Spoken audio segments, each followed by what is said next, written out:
Good afternoon, everyone. Welcome.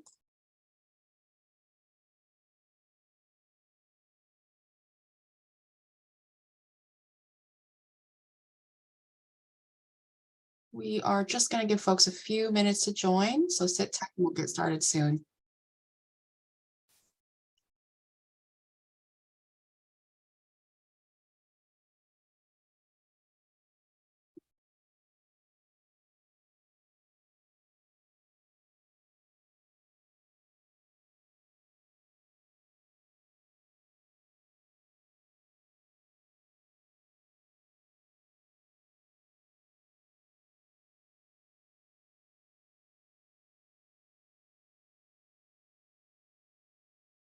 Abby put some questions while you're waiting in the chat, so let us know where you're joining us from and let us know how you feel on your expertise level on the FAFSA, beginning, intermediate, or expert. Let us know in the chat.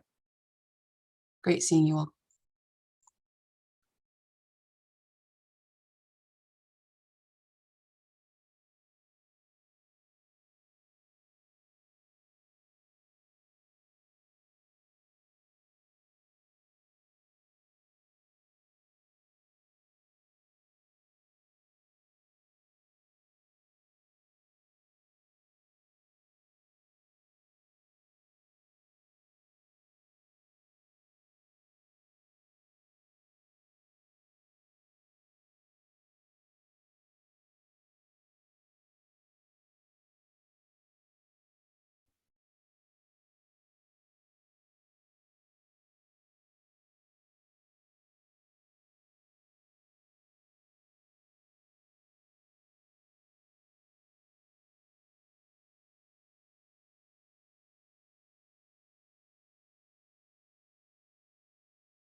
Okay, well, welcome everyone.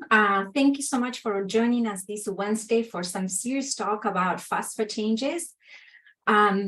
We wanted to wait a little bit longer. We have a lot more people that are going to join, but we have a very packed presentation, as you can imagine. And so we want to honor your time and make sure we don't rush and we have enough time at the end to answer questions. So we are going to get started. Thank you again so much. I hope you grab some snacks and some drinks to get you through today's presentation. And with that, I want to ask my colleagues to introduce themselves. Good afternoon, everyone. I am Abigail Enright. I am a program officer in the Scholarships and Financial Aid Education Department here at CSF. I've been with CSF for about 8 months, but prior to this, I was a financial aid administrator at both community colleges as well as four-year universities for the past 16 years. I'm super happy to have transitioned to nonprofit work so I can educate others about financial aid, its nuances and intricacies. And I'm super happy to be here with you all to share some of these major changes coming to the financial aid world. So thank you for being here. And good afternoon, everyone. My name is Maria Rebecki, and I'm the Director of Scholarships and Financial Aid Education here at College Success Foundation, where I joined 7 years ago. But prior to that, I started my career actually over 30 years ago in the field of financial aid as a work-study student myself. And just like Abby mentioned, I made the transition to nonprofit work just to make sure that I could turn all that knowledge I learned over the year and make it accessible and understandable to practitioners like you and for students and families and supporting adults. I always say that learning financial aid doesn't happen in one sitting. It's like learning a new language. So it takes time and, practice. So we don't expect you to be an expert on all the changes we're going to share with you today, but we really hope that we can start setting some ground knowledge for all the changes that are going to be happening in the future. So you are in a room with people with a lot of experience. So we hope that you're not just joining us today for today's session, but that you will come back to us for guidance and support. And with that, I'll pass it back to you, Trim. Hi, everybody. My name is Trang Tran. I'm the Program Manager of Resources and Training with the Program Engagement Initiatives team. So I support our AmeriCorps program and our College Bound Regional Officers with their work. And so but previously I was with the scholarships and financial aid education team, and so learned a lot under Maria's wing, and I'm excited to share some changes with y'all.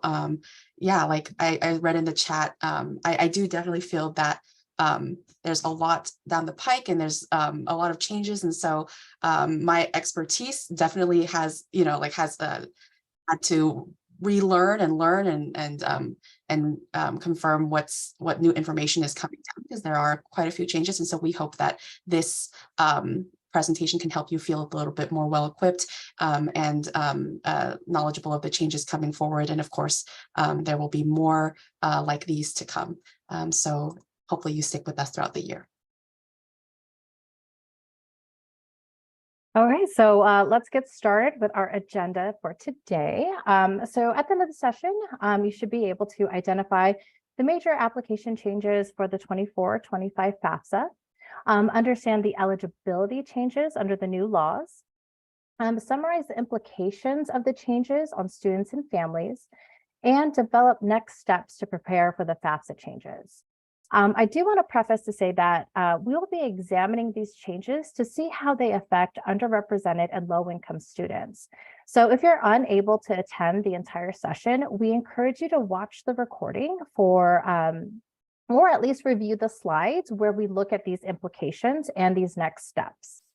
Also, I do want to mention that don't be afraid to ask any questions. If you have questions, it's very likely that someone else might have some, but also we plan on getting through a lot of information. So if some of your questions might be answered throughout the presentation. So if it's something more general, you might want to hold back as we get through the presentation. But if there is something that you might need to be repeated or clarify, we're happy to do that.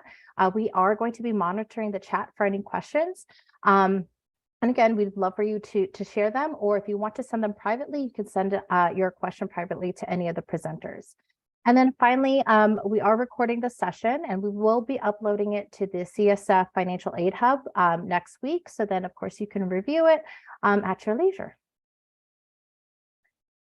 So next, we're going to do something. We're going to start off with a little activity. We're going to go into a Jamboard. Trang just dropped the link to the Jamboard onto the chat. So if you click on that link, you're going to go to a Google Jamboard, and there's going to be a prompt. And that prompt's going to ask you, for the first prompt is, what do you know about the FAFSA changes? You will add a sticky note with your answer. And the way you do that is you click on the sticky note icon over on the left-hand side. You can choose a color or whatever, and then just type your answer. And I'm going to share what everyone is saying at this time. So let me just switch my screens.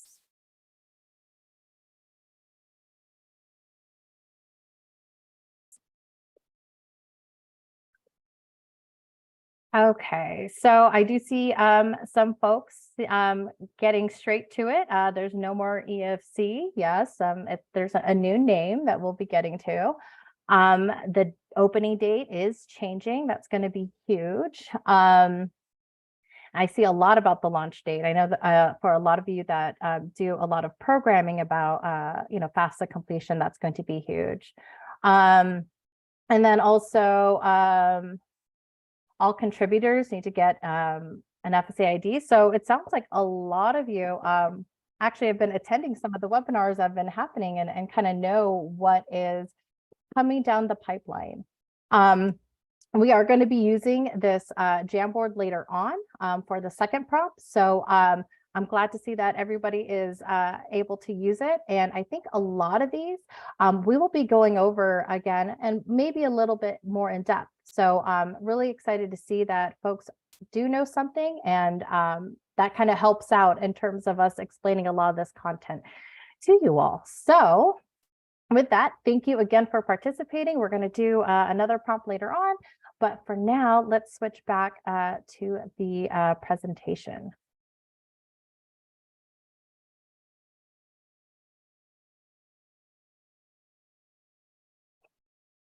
Thank you, Abby.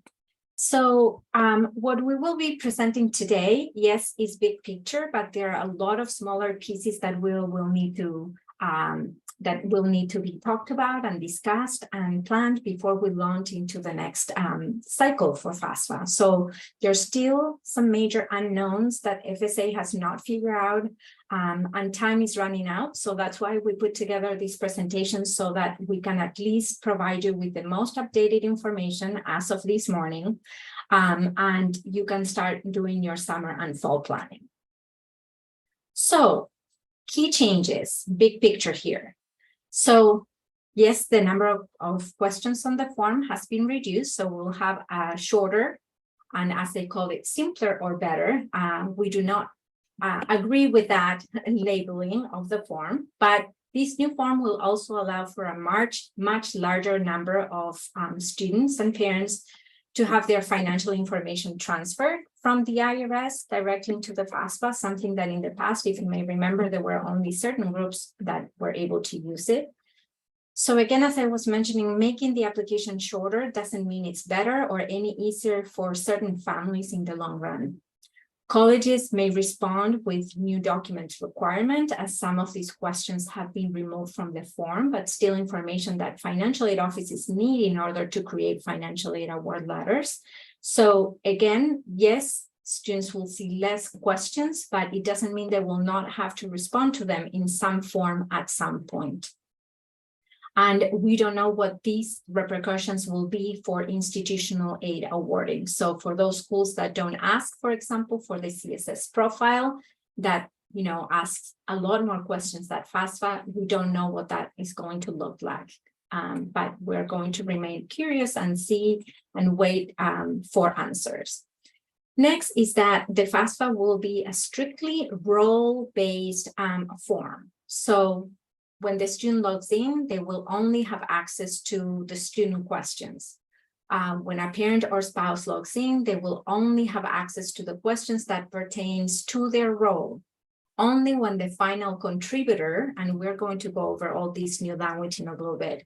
So when the last contributor finishes their section, will the form be able to be submitted. For this reason, going forward, each person will be required to secure an FSA ID and complete their own sections. There's also a new definition of which parent information should be reported. So that is also a change from prior years. Next is the EFC, or expected family contribution. Well, now, as many of you have said in the Jamboard, is changing its name to Student Aid Index. And in a way, is to better reflect that this number is an indicator that colleges can use to determine the need level for the student. We think that the language in the past was confusing and stressful for families, seeing that expected family contribution, but in the end, it's going to function in the same manner. Apart from this new name, the federal aid formula will now generate a negative SAI, or Student Aid Index, which will allow states and institutions to more easily identify those students with the highest need who might qualify for institutional and state aid. But it will now also use family size and poverty, federal poverty levels. And we'll go over all of these items in depth in a little bit. Next is there are going to be a few changes in the area of need analysis formula. And for those of you new to financial aid, this may be lingo, but it's just pretty much the formula used to calculate a student's need. So one of them is that the removal of the number of family members currently in college from the eligibility calculation. Another item is that it will add consideration for the student's family's makeup, size, and income, and it will be calculated using federal poverty tables to determine eligibility for the federal Pell Grant. And last is the Federal Student Aid has announced that the form will now open in December 2023, but they haven't provided us with a specific date. So we know it will be sometime in December. So it's moving from October 1st to sometime in December. So it's going to give us a little bit of time to prepare other areas, but then there's going to be a very short turnaround time to really have these forms completed and for financial aid offices to be able to review student aid reports, which is also changing its name, and creating financial aid award letters. So if you're not hyperventilating a little bit right now, you are not paying attention, because it has caused, all of this is causing a lot of stress to us as we're thinking how to better prepare ourselves and students, their supporting adults, and all of you. So let's dive in. Okay, so coming with the changes to the FAFSA are also a bunch of the new terms, and some of them you've already heard already, but let's go over them quickly before we dive into the rest of the content. So the first is the Student Aid Index. As many of you know, it is the new EFC, but keep in mind its methodology has also changed. So how they calculate the EFC is now different, or SAI, I should say. And again, we'll go over that a little bit more in detail. Now, a contributor is someone who is identified to provide their information on the FAFSA. So you're going to see the term contributor a lot when students are answering certain questions on the FAFSA. So this can be a spouse of a student, the other parent of a student, not the primary parent, maybe the other parent, or a step parent. Now, authentication is the process used by federal student aid to verify a person's identity when they're setting up their FSA ID. We'll cover this a little bit more in detail in later slides. There is also two-step verification. Now, this is a required method to verify a person's FSA ID each time they log into the FAFSA or any student aid website. And then also there is the Federal Taxpayer Information, or FTI. So pretty much this is going to replace the IRS DRT. So for those of you who are familiar with the IRS DRT, that allowed taxpayer information to be transferred directly onto the FAFSA. So this FTI is going to replace that. I do want to make a note that a few things about the FTI is that with the IRS DRT, it was kind of limited in who can actually use it, a lot of times based on filing status. And so the FTI actually expands that access. So more folks will be able to use that FTI, that direct transfer. And then also it's important to note that even if students or other contributors don't have a social security number, didn't file taxes, or file taxes outside the US, they still need to provide consent for the FTI. If a student or a required contributor doesn't provide the consent to the federal tax information to be transferred over to the FAFSA, the student will not be eligible for federal student aid, even if they manually enter their tax information. So this consent is going to be required for anyone who wants federal financial aid. And then finally, information about the federal tax information and how it will be used and the consequences of not providing consent will be included on the FAFSA form. So anyone who's completing their section on the FAFSA will know what will happen if they don't provide consent. And then finally, the last term is the financial aid direct data exchange. This is also included into that consent when people are consenting to the federal tax information, but it also states that their information, their federal tax information, can be shared to post-secondary institutions to determine financial aid eligibility.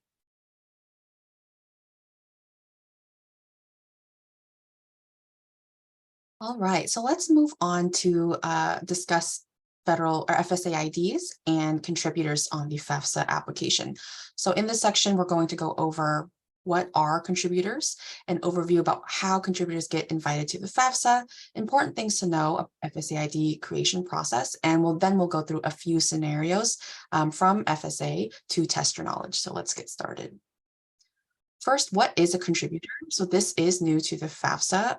And so a contributor is anyone who is required to provide information on a student's FAFSA, which, like Abby stated earlier, this can include the student's spouse, a biological or adoptive parent, or the parent's spouse, otherwise known as step parent. So grandparents, foster parents, legal guardians, brothers, sisters, aunts, uncles are not considered contributors and will not be required to provide information on the student's FAFSA, even if they helped provide for the student or helped raise the student. So the next slide talks about how a contributor is determined. And so based on the student or parent's answer on the student's FAFSA, this will determine which contributor needs to provide information on the FAFSA. So we're still not sure which questions will be asked, but students or parents can invite contributors to complete their section of the FAFSA form, and they'll have to enter the contributor's name, social security number, date of birth, and email address. Contributors have to provide financial information on the FAFSA form, but FSA states that they are not financially responsible for the student's educational cost. This is not a change from years past. This is actually quite the same. Again, students can fill any unmet need with loans, other aid, personal savings, or family savings. So this is not any different from years prior. And then this is what the experience for inviting contributors or for contributors contributing to the FAFSA application will look like. First, contributors will receive an email address after they've been identified as the contributor, and then they will be invited to contribute to the student's FAFSA application.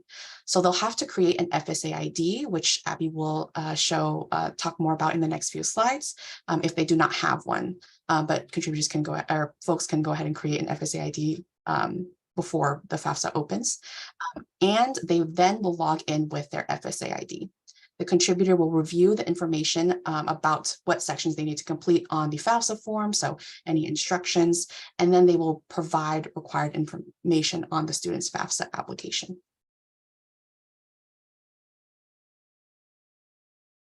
So now let's talk about the FSA ID. So now that you understand who a contributor is, it's important to know if someone is determined to be a contributor, they must get an FSA ID. So again, this could be the student, parent, other spouse, step parent, and for independent students, maybe their spouse. So previously, one would be able to create an FSA ID and immediately begin to use their FSA ID to complete the FAFSA. That's no longer going to be the case. Now, folks will have to wait until their FSA ID has been authenticated through the Social Security Administration. So this process is pretty much something that is being done right now. It's just kind of at the back end, but now they're putting it at the front end. So when you sign up for an FSA ID, your information, date of birth, name, and social security number gets screened to make sure that you are who you are. And now this process is going to take up to 5 to 7 business days. So folks have to be mindful that of this waiting period, right? Particularly when you are thinking about FAFSA completion events. So folks aren't going to be able to sit down, create a FSA ID, and immediately do the FAFSA. So there is that waiting period, and then once that has been verified and authenticated, folks can start completing their sections of the FAFSA. One major change in the FSA ID is folks without a social security number will now have to get an FSA ID. Currently, they can't, but starting 24-25, they will be required to get one. Now, the exact details of what this will look like hasn't been released by the Department of Ed, but there is an indication that a taxpayer ID or ITIN number might be used. We do anticipate that in late summer, we'll be able to get some more guidance on what that experience looks like, what that information that they are collecting will be for folks that don't have a social security number. So please, continue to come to our training so we can definitely let you know what that looks like in late summer. And then finally, there is going to be the 2-factor verification, as I mentioned earlier when we were talking about the new terms. So for each login to the FAFSA, every person will have to go through this two-factor verification. And let's go over that right now. So the two-step verification is currently in use. So for those who currently have an FSA ID and don't have it set up, you will be forced to create your two-step verification when you log in the next time into an FSA account. So whether that's your student aid account or the FAFSA. Now, the two-step verification is just really another layer of identity protection by using codes being sent to the user's email, phone, or even an app to access the federal student aid websites. The screenshots on this slide kind of show you what it looks like if you're a current user and this is the first time you've logged in for a while, and it shows you what you're going to be asked of. Now, this process of sending the codes will be required each time a user logs in. Now, as someone sets up their two-factor verification, they will be given a backup code in the event the two-factor authentication can't be used. So on the top screenshot, you will see what that looks like. So it'll give you the backup code. We highly recommend folks keep this code in their records just in case two-factor authentication or verification rather is not available. And just a reminder to everybody that the FSA ID is not only used to complete the FAFSA. It's also used to access the student aid website and all the loan records and Pell records that a student has received throughout their higher education career. So even though a student may be graduating or has graduated, that FSA ID can still give them a lot of information about the financial aid they received. And then lastly, at the bottom, the bottom screenshot is really just a way to set up that two-step verification, either sending it to your phone or an email. FSA did state that there is a possibility of getting also an app to do this. So those with smartphones will be able to use an app as well. All right, so let's go through a few scenarios regarding contributors on the FAFSA application, just to test your knowledge and get you acclimated to some potential scenarios that you might encounter later this year. So the first slide, I'll read the scenario and then I will launch the poll. Meet Anna. Anna is a high school senior who plans to attend college in fall 2024. Anna's parents are divorced. Anna's mother lives in a different state and does not provide financial support. Anna's dad, stepmother, grandmother, and older brother all live in the same house as Anna.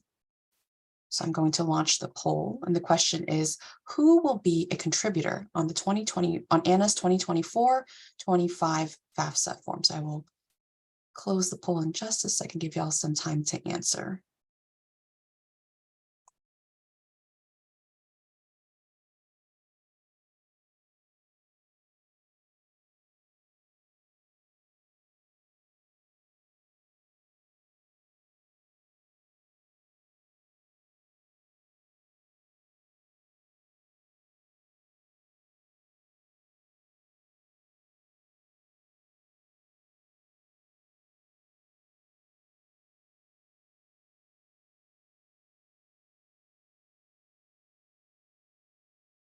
We'll give you about 15 more seconds.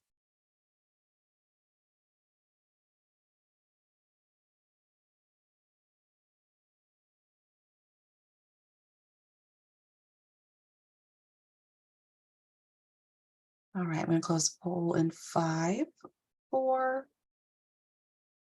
3, 2, 1. Thank you for all who participated. I'll share the results and share the correct response. All right, so who will be required to contribute on Anna's 2024-25 FAFSA?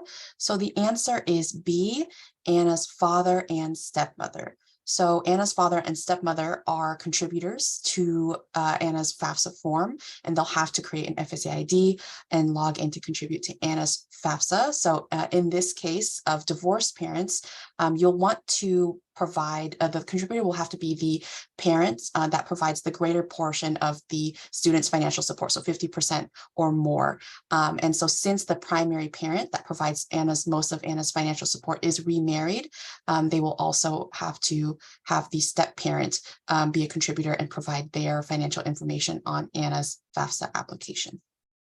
Great job. All right, next scenario. So meet Eric, Juan, and Jamie.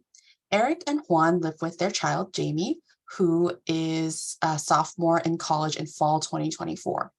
When Jamie fills out the 2024-25 FAFSA form, Eric and Juan are identified as contributors. Juan filed a 2022 federal tax return as married, filed separately. However, Eric did not file a tax return due to low income.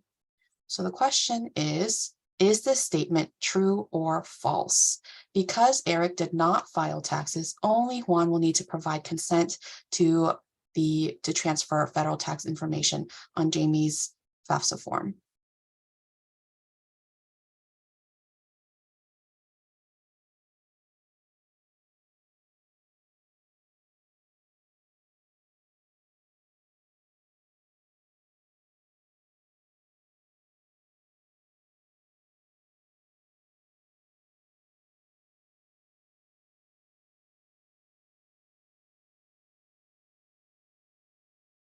Give you 15 more seconds.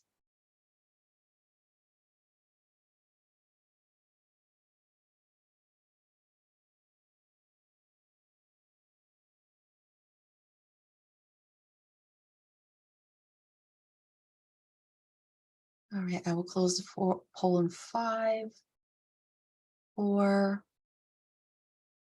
3, 2, and 1. Thank you, everyone who participated. I'll share the results and we'll share the correct answer. So most of you are correct. The answer is false. So as legal parents, both Eric and Juan are contributors on Jamie's FAFSA form and must provide consent to transfer the FTI, the federal tax information. So even if Eric didn't file taxes, Eric still needs to provide consent. So if Eric does not provide consent, like Abby stated earlier, Jamie will not be eligible to receive federal student aid. And we'll have one more poll later in this webinar.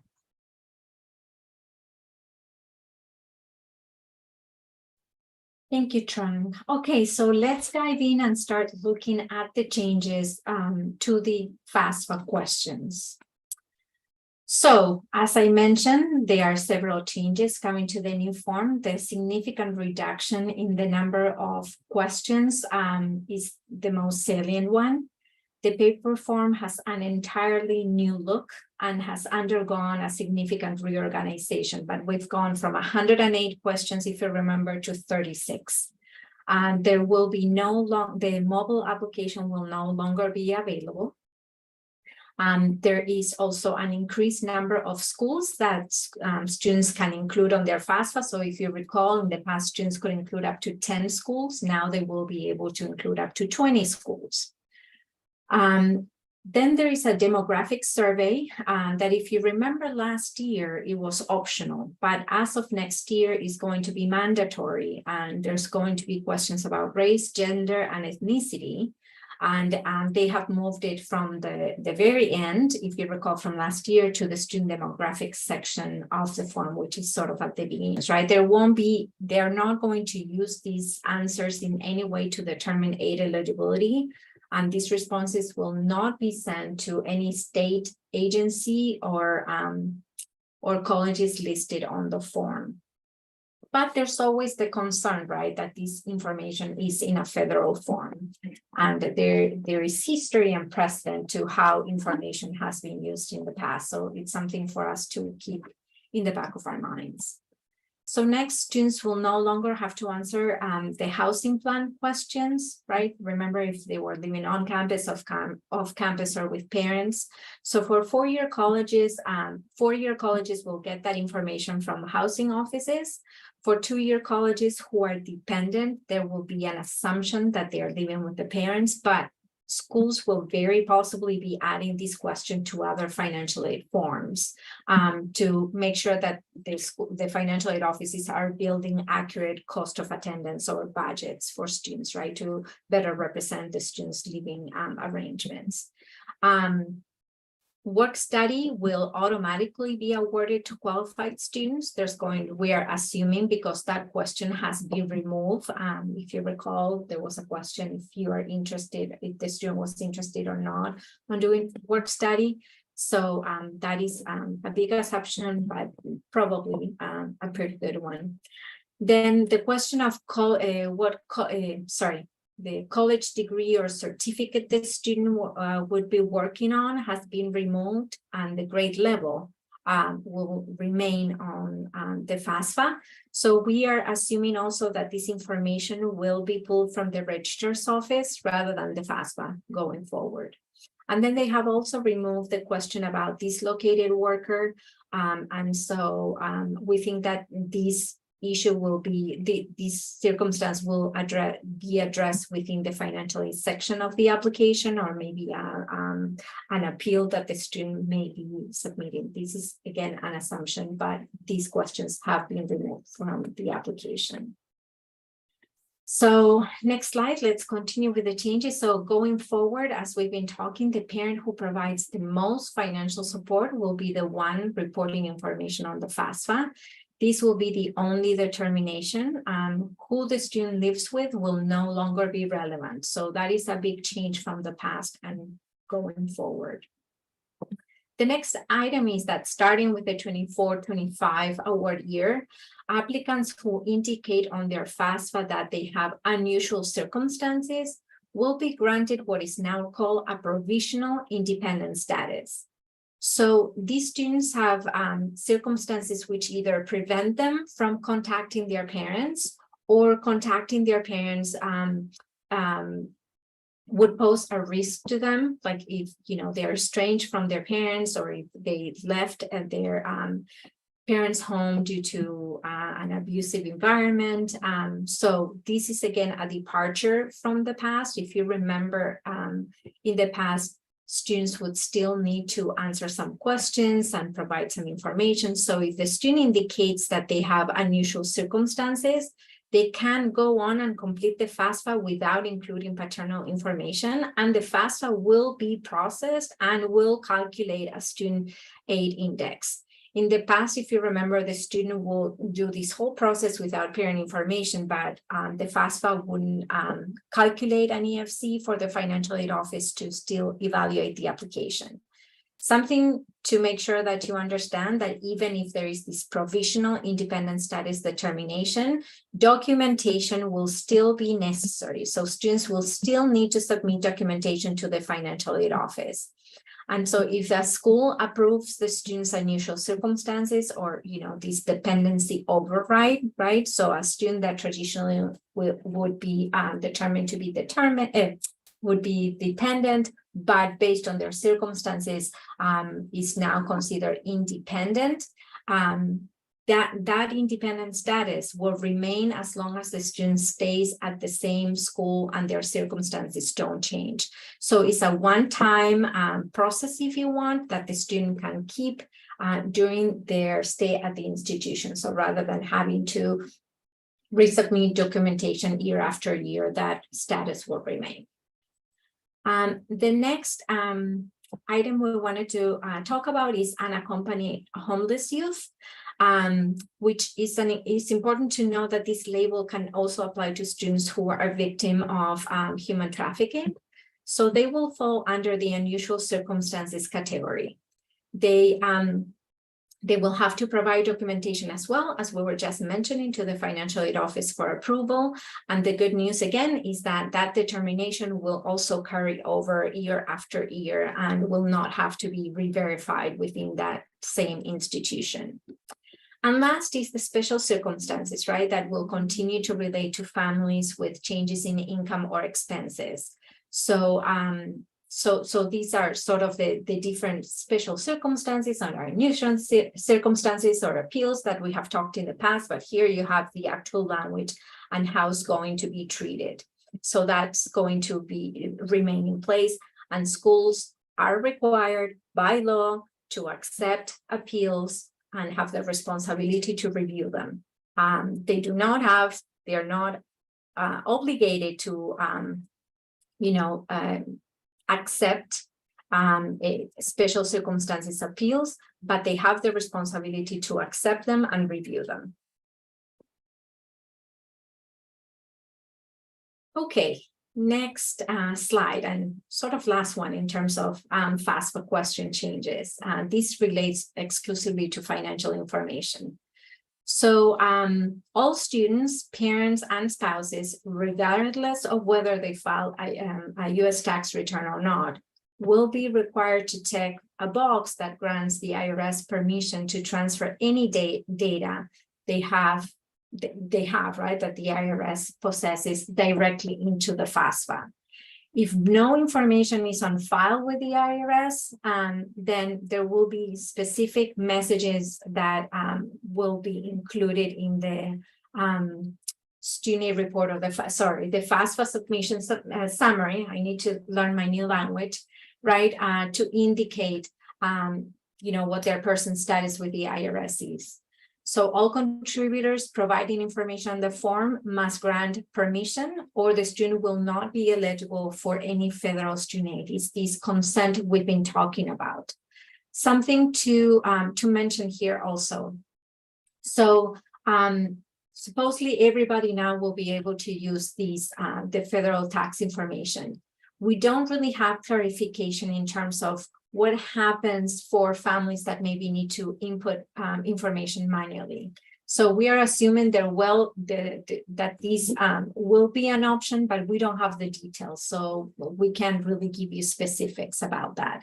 And even families or individuals that do not file tax, if the IRS doesn't have information about the individual filing taxes, that information will still be reported, and an individual may need to follow up with the financial aid office.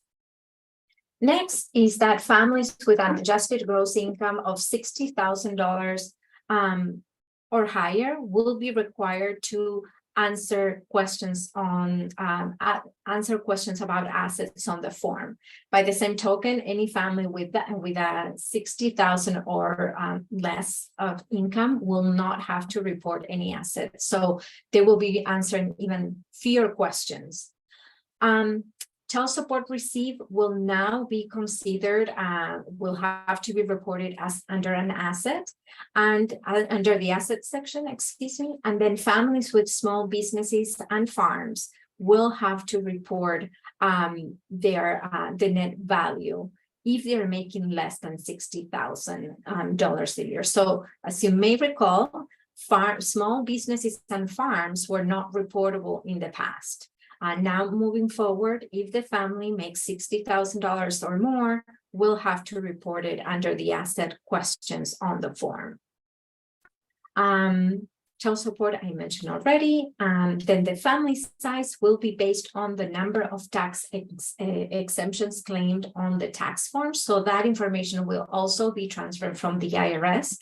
But we know that sometimes the household size is different from the number of exemptions. So that information families will be able to manually update on the form. There is also the removal of untaxed income that is not reported on tax returns. The only exception, as I mentioned, is going to be child support received that will be reported as an asset. But you may recall that in the past, there were questions about untaxed income. So that question has been removed. And the last piece I wanted to mention here, oh no, there are a couple more, sorry, is the removal of 529 plans information owned by grandparents, uncles, aunts. So anybody that is not the student or the parent. So any gift money paid on the student behalf, veteran benefits, workman compensation, all that and tax income is removed. And also money paid on or saved on behalf of the student will be removed, as is the case of 529 plans. And then the last item is the removal of taxable work-study earnings. The student will not have to report, but the schools now will report that information to the Department of Education, and that information will be used differently.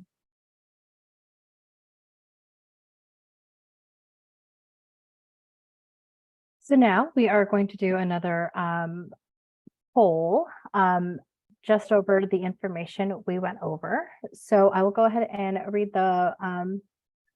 about Sylvie, and then we'll ask you a question and see how you do. So Sylvie is a soon-to-be junior in college whose parents have owned a local coffee shop for the past 15 years. Sylvie's brother works full-time at the coffee shop, and Sylvie works there part-time. For the past 2 award years, Sylvie has received the Maximum Pell Grant Award based on a low expected family contribution, or EFC. So let's transfer over to the question. So is this statement true or false? Because Sylvie's parents own a small family-run business, their business assets don't need to be included on the FAFSA form and won't be a factor in Sylvie's Student Aid Index, or SAI.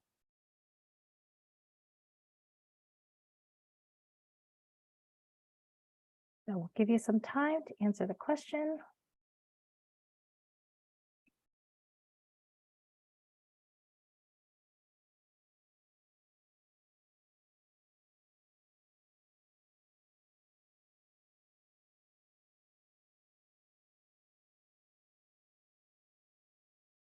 Okay, maybe about 10 more seconds.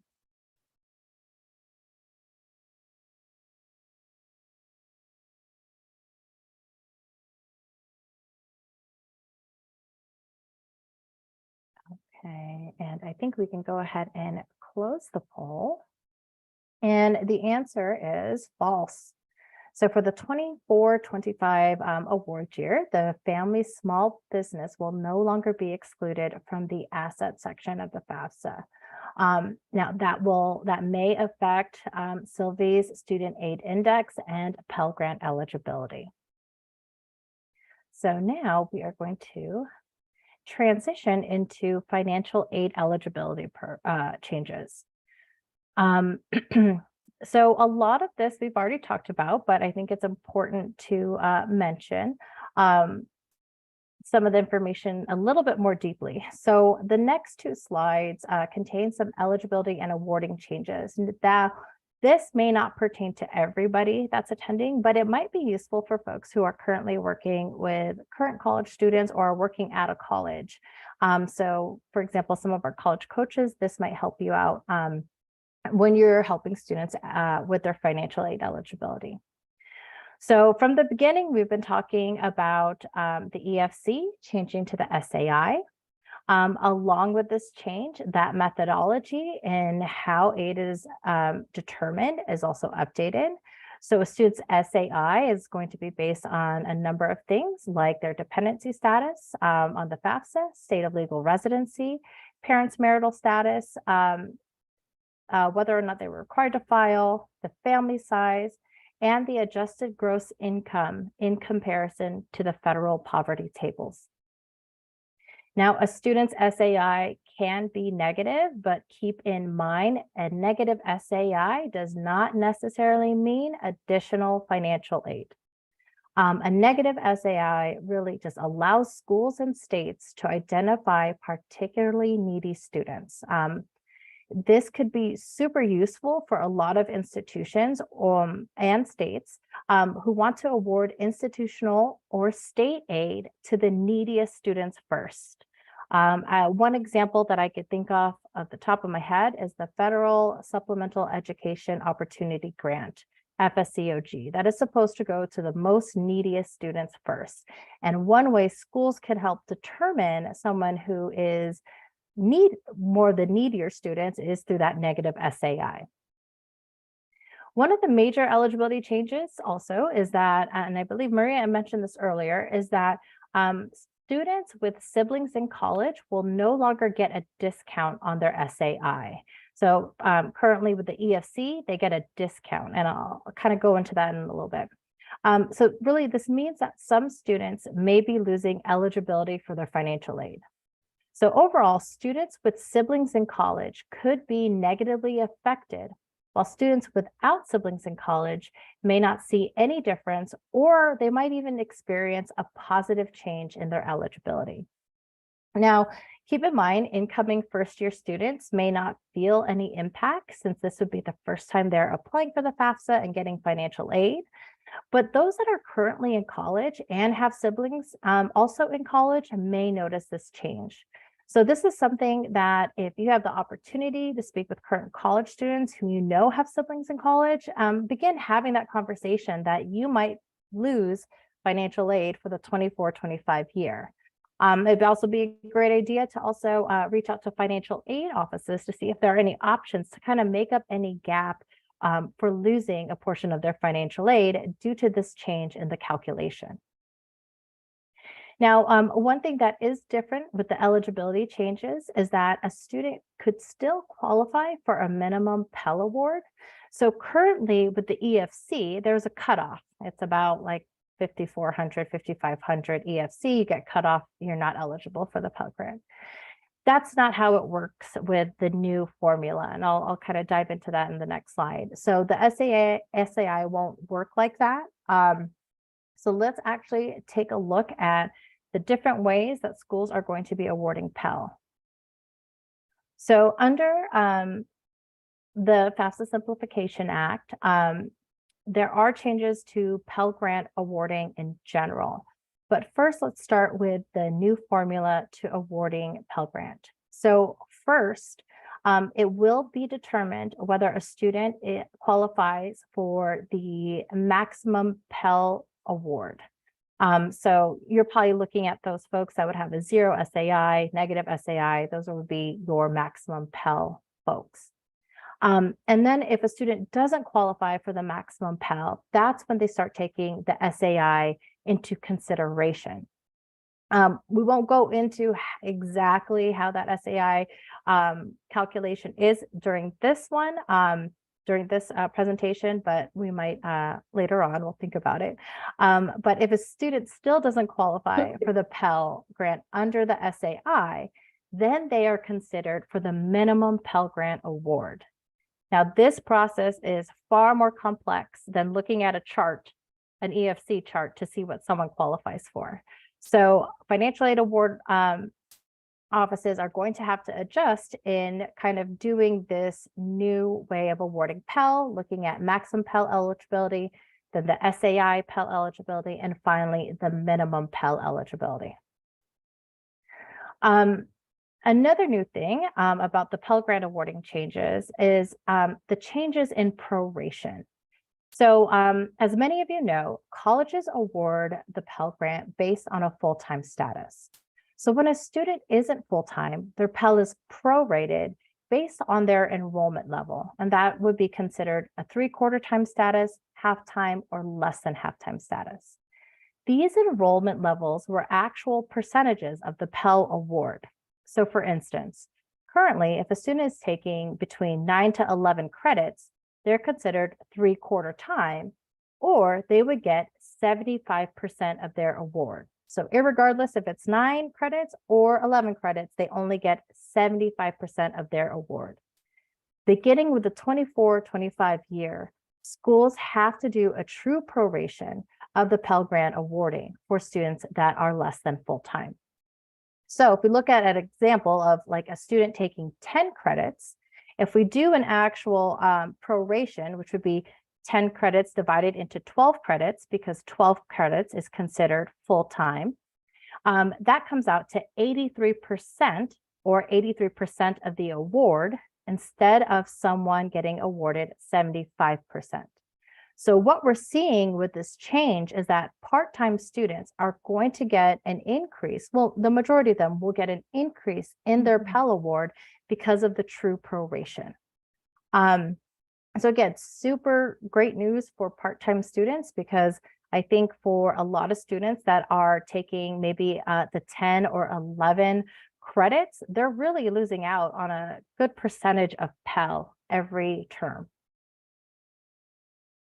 Another great change coming to the Pell Grant is the summer Pell Grants. So some of you may or may not know this. So if a student uses 100% of their Pell Award during an academic year, so let's say it's either fall or spring semester, or it could be fall, winter, or spring quarters. If they use all of that they're eligible for, they have to be enrolled at least half time to receive a Pell Grant in the summer. So that's currently happening. With the 24-25 year, that requirement of half-time enrollment during the summer to get Pell is going to be eliminated. So students who maybe even just want to take one course and use up all their Pell during the academic year can now receive the Pell Grant without having that half-time requirement. This is really great news, just because, again, we're allowing more access to federal Pell Grants to part-time students. And then finally, the FAFSA Simplification Act also allows for the lifetime Pell restoration. So some folks might know that students can only receive the Pell Grant for 6 years at a full-time enrollment level. That equates to, a percentage called 600%. So for students who use their Pell at a now closed school, or received Pell due to an error at the school, or had a successful borrower defense application, those percentages used at the closed school, or the school that had the error, will now be restored so the student can continue to receive the Pell Grant. This is currently happening right now. But so a good example of this is that some of you might be aware of, remember, 5 or 10 years ago when ITT Tech closed down. So ITT Tech was a big for-profit in college that closed down. And so the students who use their percentage of Pell, their lifetime percentage of Pell at ITT Tech, their Pell amounts have been restored for what they did use. So this is really great for students that may have gone to a school that is closed, or maybe they had that successful borrower defense application. So now that we've gone over a lot of those Pell awarding and eligibility changes, we want to talk about implications. So I'll hand it over to Maria. Thank you, Abby. And okay, take a deep breath, stand up, stretch your legs and arms, drink some water. We have only 4 more slides to go, but I know we have shared a lot of information with you. It's really heavy, and for that, we apologize. We know that the topic of financial aid is overwhelming. But as we mentioned in the beginning, we are excited to share with you, what other organizations have not offered on their FAFSA training so far, and that is to break down for you the implications of these changes for your work. And we know that we have today some of you that are working with high school students, but we also have some of you that are working with college students, and so the approach may be a little bit different. So after this short section on implications, we also are going to provide you with some recommendations for planning your activities. Okay, so yes, when you hear better FAFSA, we will say that it's good that now students will only answer 36 questions, and that going forward, more and more families will be able to transfer their tax information from the IRS, which will reduce confusion and stress over tax information needed. And those with the greatest need will see an increase in need-based aid eligibility. However, I'm quoting my colleague, Abby, technology is advancing, but technology equity is not. And that's at the crux of what we're seeing with these changes. So with that said, and based on the fact that this is all we know so far, we are pretty confident in saying that complexity increases, especially for the communities of students that College Success Foundation serves, and that is low-income students, immigrant students, undocumented students, youth of care, unaccompanied minors, right? Those students are still going to continue to be affected. The processes, the paperwork, the relieving their circumstances or their trauma, gathering documentation, that is not going away. It also continues to create barriers and put some communities at risk with the kind of information that this form is asking them to provide. So let's review in what ways these show up, these items that I just mentioned showed up. So the delay in opening the cycle until December 23 will reduce the amount of time that you have to work with students on their applications. This in turn will also give financial aid offices a very short window of time to produce award letters, making the decision-making process of where to attend much more difficult. And we worry that students are going to start making decisions without having a good understanding on the financial aid money that they can count on. So they may be agreeing to attend a school that will not be offering enough financial aid for them to attend, or good financial aid for them to attend. Next is the issue of, additional stressors, right? I mean, we've been seeing the hesitation or anxiety that this form causes on students and families, and that is not going away. For one, we know that undocumented parents will also be required to get an FSA ID, but we don't know how, right? So this is going to add another layer of hesitation to complete the FAFSA. So those students that are U.S. residents or citizens themselves, but their parents are not, now the parents may really feel very uncomfortable putting their information again on a federal form. We do not know how, but we do suspect that undocumented parents may be asked to use or get an ITIN number, which is individual taxpayer identification number, in order to get their FSA ID. As we mentioned before, parents and spouses, they will all now have to play a role. And we have all experienced the reticence in the past from parents and many times step parents. So it may get a little bit more hairy with these new changes. The distrust over federal and government sites, as I mentioned in the past, right? And so again, we have this federal form, the mandatory use of the IRS transfer tool. So, again, adding more layers. Next is, clear guidance on which parent information to provide. So that's, the one that provides the most support, which in many instances can mean the one making the most, right? So that's another item to keep in mind. And then the collection or disclosure of gender identity, right? Especially in states that have very clearly come out with restrictive or oppressive laws. So we need to think about what kind of conversation we're going to have with students around this topic. The next item we wanted to mention is, again, every contributor needing an FSA ID and the two-step verification, and how can this be impacted by to those communities without access to internet, email, or phone. And we're thinking not only, but also thinking about rural communities, right, that may not have access to technology. And then the parents' availability to complete their section on the FAFSA, right? That can really delay their completion or doing it in a timely manner. And so what is this going to mean for students as well? Okay, I think I have. We're continuing with the implication for the eligibility changes. Right? Am I in the right slide? Yes, sorry. Sometimes I get lost.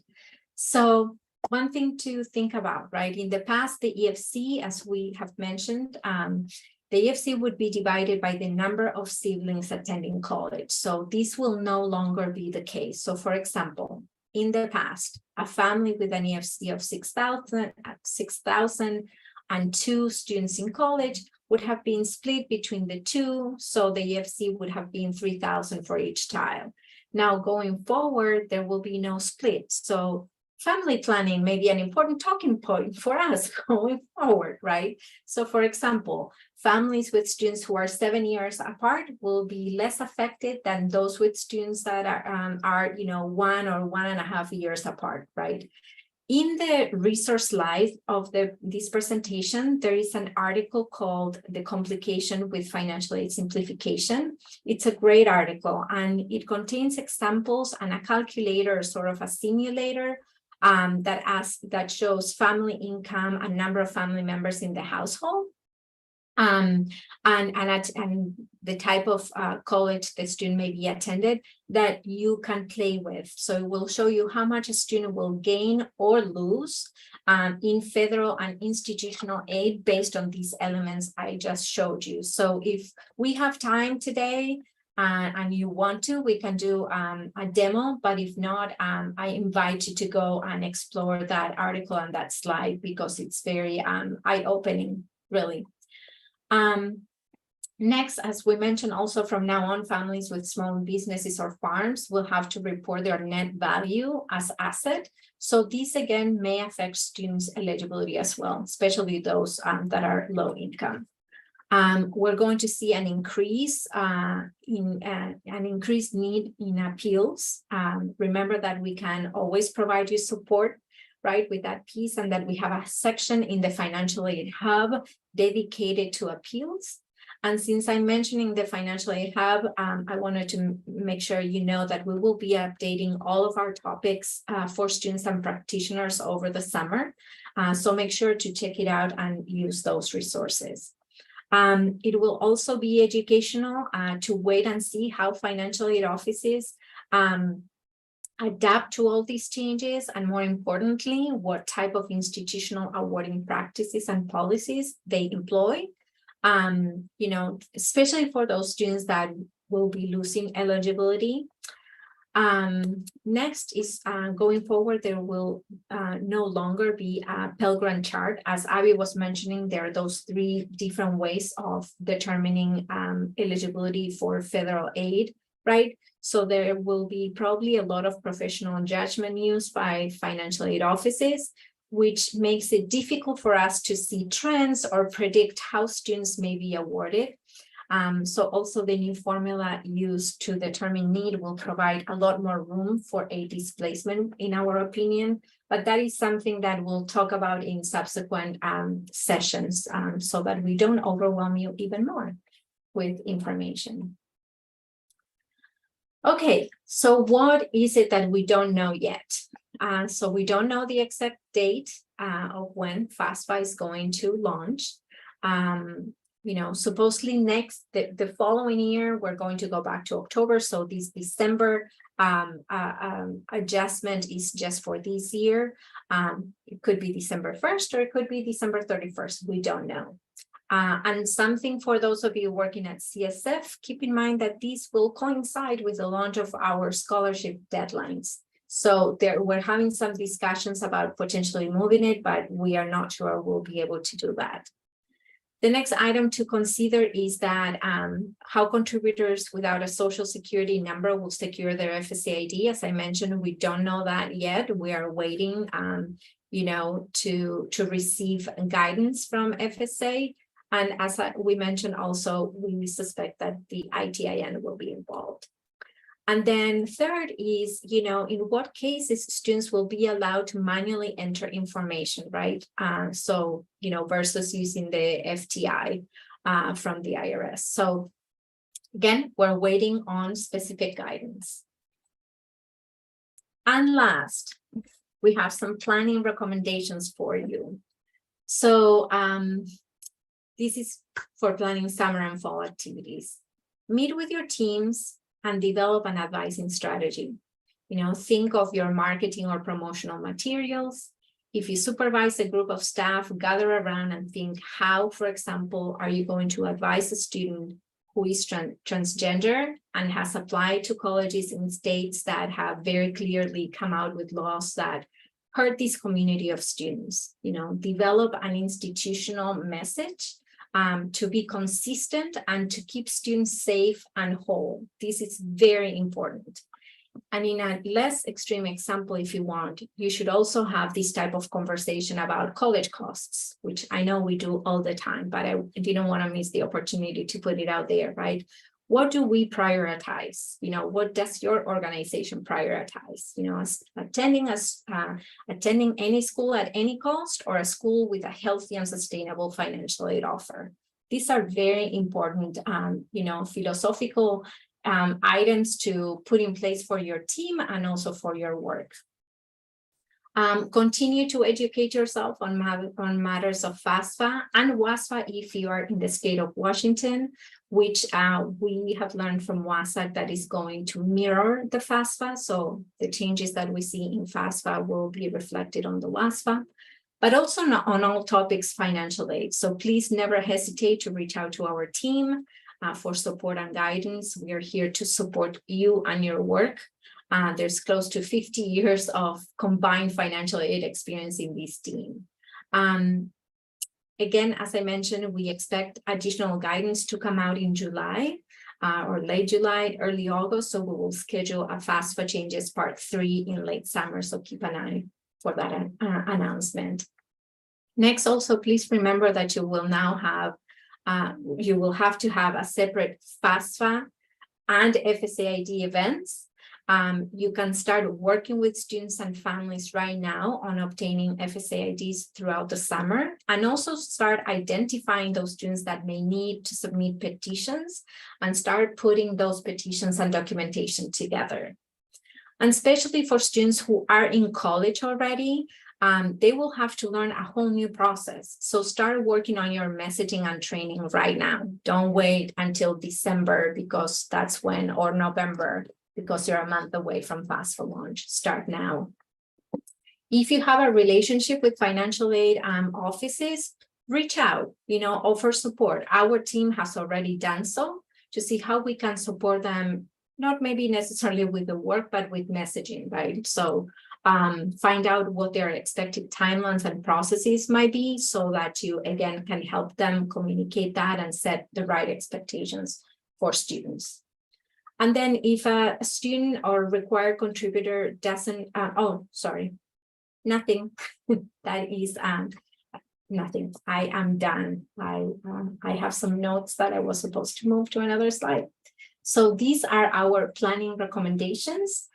Next, we want to share with you some ways of connecting with us, where to email us, how to make an appointment with us using bookings, and also visiting the Financial Aid Hub for information. Do remember that the information we have on the hub right now is for the current academic year, so we haven't uploaded, other than all these FAFSA changes in the financially the federal changes section. All the other information pertains to the current financial aid year, so you're not going to see presentations with changes yet. And last, yes. Before we do that, we wanted to jump back to the Jamboard real quick. Oh yes, sorry. To ask the last prompt. So if you could drop the link again in the chat, and I'll share my screen in just a minute. Let me switch over. So when you access the Jamboard, you'll just go up to the top of the page and click the next frame. And so we do have a prompt because we want to see, which implications that we discussed will impact you most, and what are the next steps you'll take to support your communities. Are there other implications that you know of or maybe have thought of that we didn't mention and that you want to share with the group? I think that what we wanted to do really is to start that planning process for folks. What is your biggest concern? And what are your next steps? What from what we gave you today, is there anything you can take away to bring to your teams or to your communities? So we'll give you a few minutes to do that. And then after that, we will go ahead and share our contact information and how to get in touch with us, and if there's any questions. So, and again, you could just add a sticky note as to on the left-hand side where it looks like a sticky note, and then just add your comment there.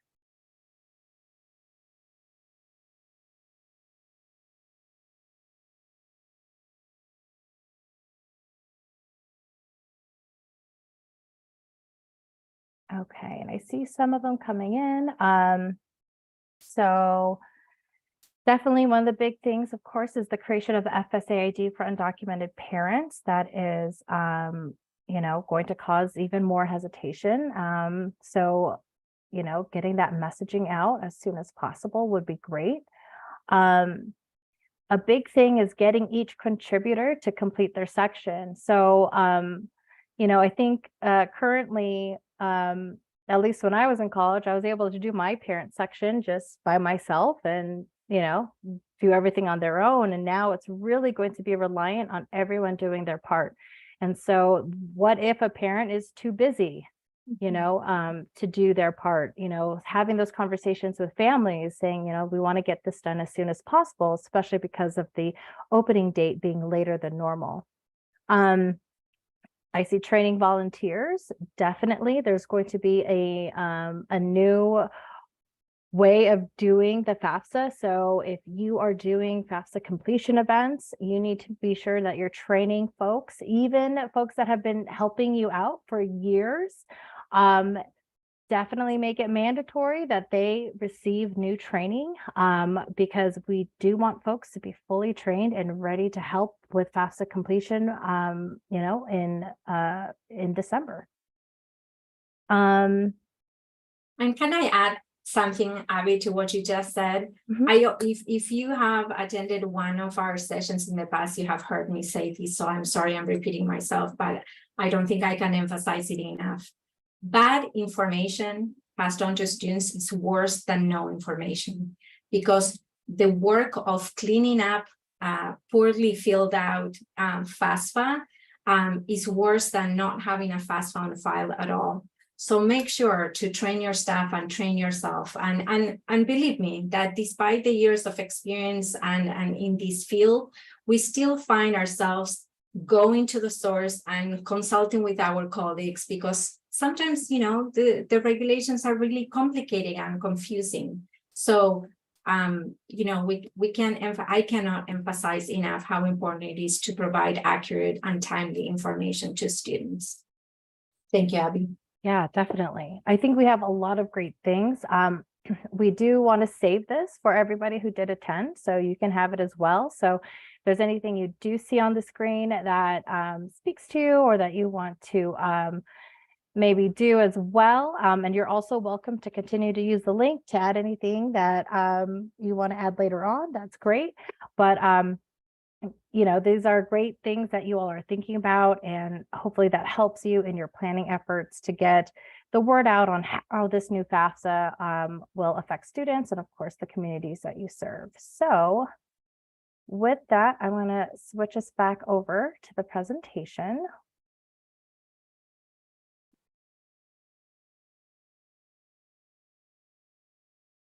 Okay. Yes, so these are the different ways to get in touch with us. Email us at scholarshipservices@collegesuccessfoundation.org. You can also make an appointment. This is a new feature for us, and that Abby set us up on bookings. So you can go in there and make an appointment with any one of us for 30 minutes. And you can also access the Financial Aid Hub for student and practitioner content. And the last slide, it's a slide of resources that we recommend you look at least, or get familiar with. The second to the last, the complication with the FAFSA simplification, is the article I referenced that has that simulator.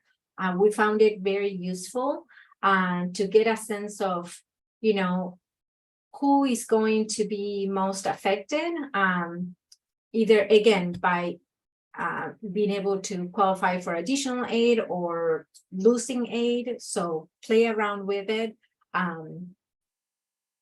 You know, start preparing yourself for those tough conversations we're going to be having on.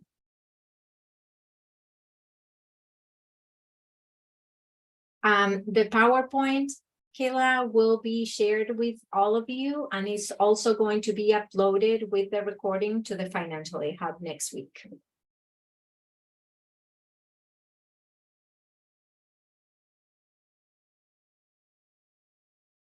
Yes, we can go back to the contact slide.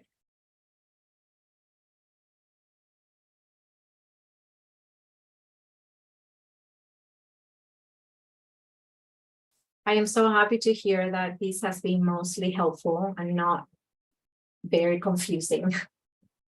It's taking us time also. So if you're feeling confused and uncertain, believe us, although we've been attending every possible webinar available and putting this presentation together, we're still, you know, walking with new shoes, a little bit clumsy, you know, rolling our, you know, feet here and there. But we're here to, you know, support you and go out and find the answers when necessary.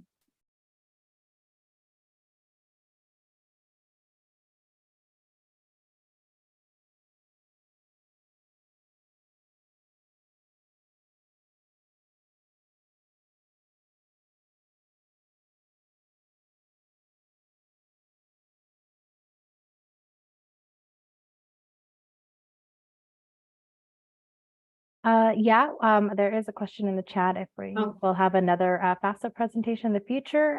Yes, we plan to, especially after the Department of Education or FSA does their preview of the FAFSA. So we will definitely want to share that information with all of you. I think, again, that's just going to help all of us transition to this new era of financial aid. Yeah. So more to come, definitely.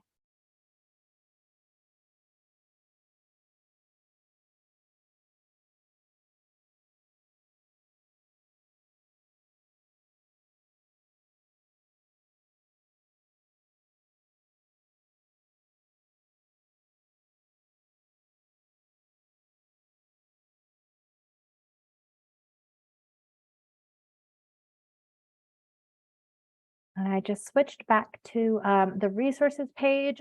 When we do send this out, the links for all of the resources will be there. I know right now they're just not there, but at least you can get a sense of what resources will be on there. And I think I just want to plug again the complication with FAFSA simplification. It's a great way to at least visualize and see how certain students will be affected by these changes, especially those with, you know, siblings in college. So a great tool for a lot of the current college students who'll possibly be losing aid.